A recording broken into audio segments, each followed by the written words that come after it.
Capital TV से मैं हूं आपका मेज़बान अकरम बलोच। आज हम आपको एक ऐसी कामयाब शख्सियत का तारुफ़ कराने जा रहे हैं जो इंतहाई नामसाइद आलात से गुज़र कर इस मकाम पर पहुंची हैं कि कल वो एक डॉक्टर बन जाएंगी। सारा गिल का ताल्लुक़ ट्रांसजेंडर या ख्वाजा सरा से है। यकीनन हमारे मुआशरे में ट्रांसजेंडर्स के हवाले से क्या रवैये हैं वो आप सब बेहतर जानते हैं। कैसे इन्होंने ये सफ़र तय किया, कैसे ये मेडिकल स्टूडेंट बनी और क्या क्या आलात थे, क्या क्या मुश्किलात थे, हम सारा गिल से ख़ुद ये जानते हैं। जी सारा, यकीनन हमारे मुआशरे में ट्रांसजेंडर्स के हवाले से बहुत ही मनफी रवैये हैं, बहुत ही गलत वैल्यूज़ हैं, लेकिन इसके बावजूद आपने इन तमाम को जुटलाते हुए इस मकाम पर पहुंची हैं कि कल आप डिग्री हासिल करने जा रही हैं, डॉक्टर बनने जा रही हैं। किन किन मुश्किलात का आपको सामना करना पड़ा, कैसे आपने ये मंजिलें तय की हैं? अस्सलाम वालेकुम। पहले तो शुक्रिया आप सबका कि आप लोग ये बात आगे तक पहुंचाएंगे और बहुत सारी ख्वाजा सरा कम्युनिटी जो है वो इसको सुनकर जो है वो पढ़ाई की तरफ आएगी और अब सोच पाएगी कि नहीं, हम लोग और भी बहुत कुछ कर सकते हैं। जहाँ तक रही रवैयों की बात, देखिए रवैया तो एक हमारे माशरे में एक लड़की जब पढ़ती है तो उसके साथ भी रवैये कुछ ख़ास ठीक नहीं होते। तो मुझे कोई ख़ास रवैयों से का असर नहीं पड़ा, क्योंकि इतनी ठोकरें खाई हैं हमने रोडों पर कि हमें असर नहीं पड़ता। हाँ, जहाँ तक रही बात कि मुझे मेरे मेडिकल कॉलेज में कैसा रखा गया या क्या डिस्क्रिमिनेशन थी, तो ऑनेस्टली मैं कहूँ मेरे साथ कोई डिस्क्रिमिनेशन मेडिकल कॉलेज में नहीं हुई है। मैं मेरिट पर गई थी, मेरा एडमिशन, हाँ एडमिशन के वक्त ऑब्वियसली मुझे मेरे जेंडर को डिस्क्लोज़ करने से गुरेज करना पड़ा। मैंने नहीं बताया कि मैं ट्रांस हूँ और उसके बाद मैंने डिस्क्लोज़ किया।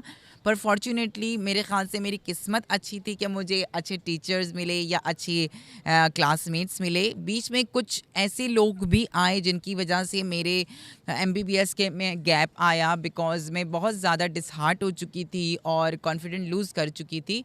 पर गिर कर ही आप सीखते हैं, तो इट्स ओके। अगर आप मिस भी कर चुके, देखिए never is too late for anything, कभी भी देर नहीं हुई, दरवाज़ा हमेशा खुला है। तो जहाँ तक रही, माशरा तो करता ही रहता है, आप खुद अगर ना चाहें तो आपके साथ कोई कुछ नहीं कर सकता। मुश्किल यकीनन है, पर कहते हैं जब आप मेहनत करते हो तो फिर किस बात का डर है। आप शाइन करें स्टार की तरह, आपकी चमक खुद जाएगी लोगों तक। नहीं, लेकिन यकीनन आप सही कह रही हैं, कुछ चीज़ें आपको छुपानी पड़ी। इसका मतलब है कि हमारे समाज में कुछ ऐसी पाबंदियाँ हैं जिसकी वजह से आपको मजबूरन जो है ना अपनी शिनाख्त छुपाना पड़ा। उसके बाद आपने शिनाख्त ज़ाहिर कर ली।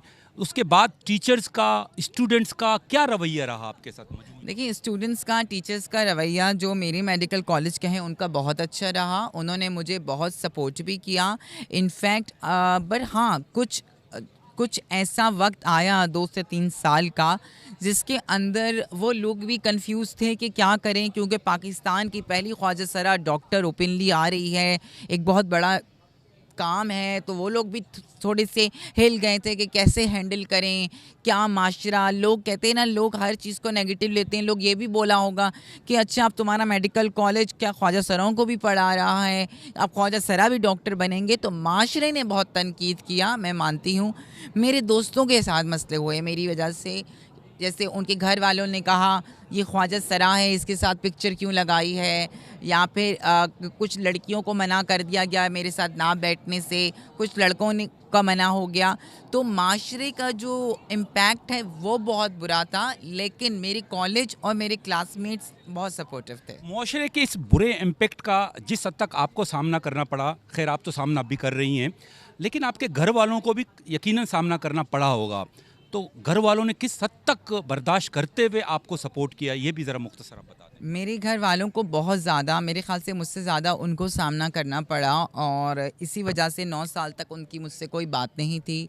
मैं घर से बाहर थी, मैं कभी यहाँ कभी वहाँ, जिस तरह ज़िंदगी गुजरी, पढ़ाई की, साथ में काम किया क्या। लेकिन अब मेरी फैमिली जो है वो बहुत सपोर्टिव है और उन्होंने मुझे फुली एक्सेप्ट किया है, और मैं उनकी बहुत शुक्रगुज़ार हूँ, क्योंकि फैमिली सपोर्ट जब आपको मिलती है तो आप ऐसा बहुत कुछ कर लेते हो जो कि आप नहीं कर पाते हो। कहते हैं ना, बाप और माँ एक शफ़क़त और महफूजियत की छत होती है। छत आपके पास होती है तो आप दुनिया सर कर लेते हैं। अच्छा, ट्रांसजेंडर्स के हवाले से उनकी फलाह के हवाले से, उनके लिए कानून साजी के हवाले से, या उन पर जो तशद्दुद हो रहे हैं उनकी तदारुक के हवाले से एक मूवमेंट मजमूई तौर पर चल रही है, उस मूवमेंट का आप हिस्सा हैं, तो क्या आप बताना पसंद करेंगी कि ख़ास तौर पर सिंध में ट्रांसजेंडर्स के हवाले से क्या कानून साजी होनी चाहिए, किस हद तक उनकी प्रोटेक्शन होनी चाहिए, और इस मुतल्लिक़ आप क्या कहेंगी? मेरी तमाम वही डिमांड्स हैं जो किसी भी एक औरत ऑर्गेनाइजेशन, फाउंडेशन या ग्रुप की होंगी। हमें वही हिफाजत चाहिए जो एक औरत को चाहिए, क्योंकि मर्द को तो देखिए मायने की जगह हमारे माशरे में वैसी हिफाजत है, क्योंकि माशरा चला ही मद रहा, ये पेट्रियार्कल सिस्टम है जिसको हम डिनाई नहीं कर सकते। अगर किसी को हिफाजत की ज़रूरत है तो वो उन तमाम जेंडर्स को है, उन तमाम लोगों को है जो अपने आप को मर्द के अलावा कुछ मानते या समझते या हैं। बहुत बहुत शुक्रिया सारा गिल की कहानी आपने सुनी। एक नए प्रोग्राम के साथ हम हाजिर हो जाएंगे। अब अपने मेज़बान अकरम बलोच को इजाज़त दीजिए। अल्लाह हाफ़िज़।